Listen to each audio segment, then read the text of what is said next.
lovely wife over there, Lisa. Hi. Busy talking into 6 the inches, phone. 6 feet. Yeah.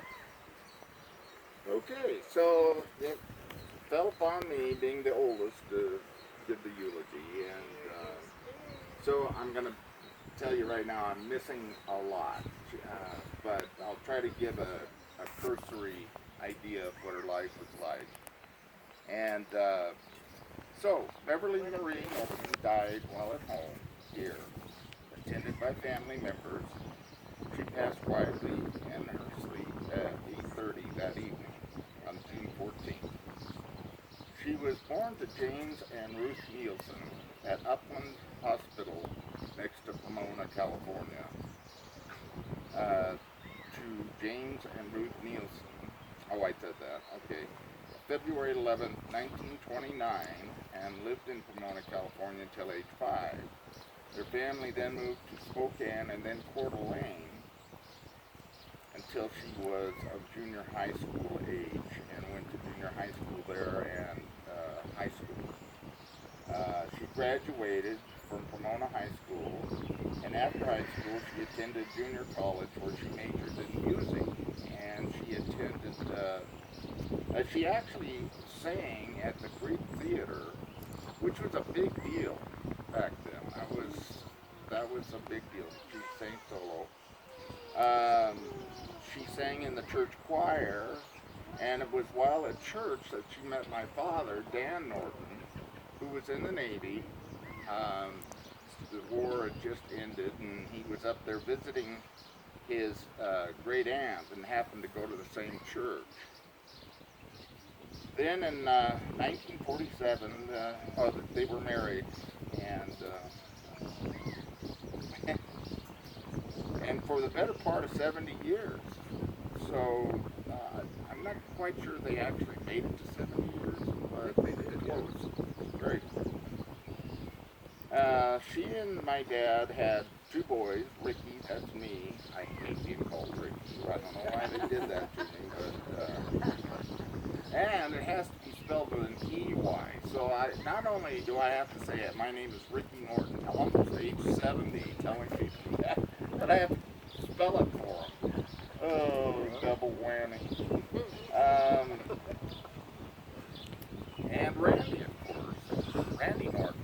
Over here. My little brother. I was born in 1950. He was born in 1953.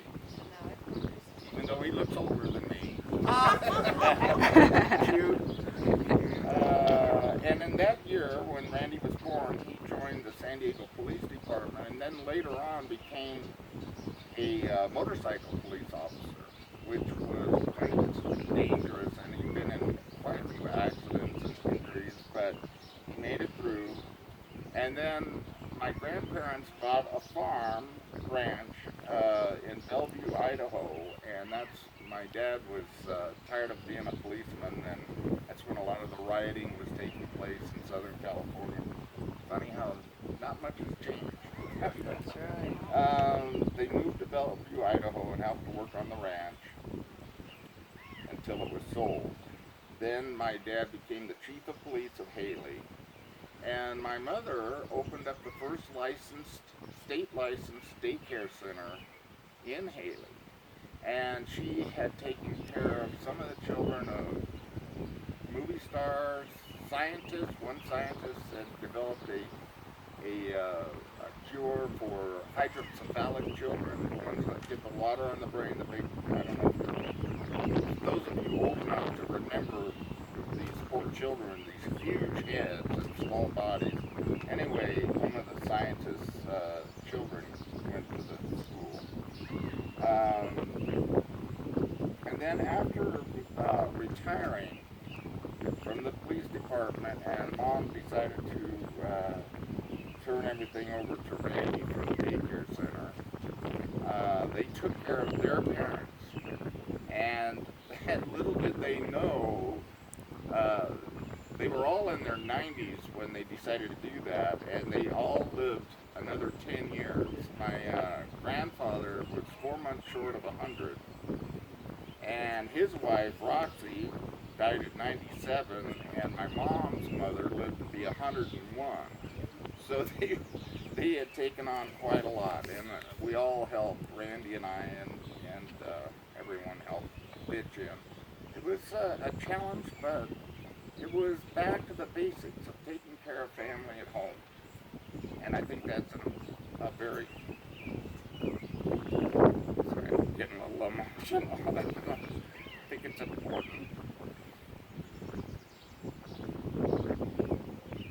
Okay, so during the time in California, when Dad was still a police officer, my parents took on 4 foster children.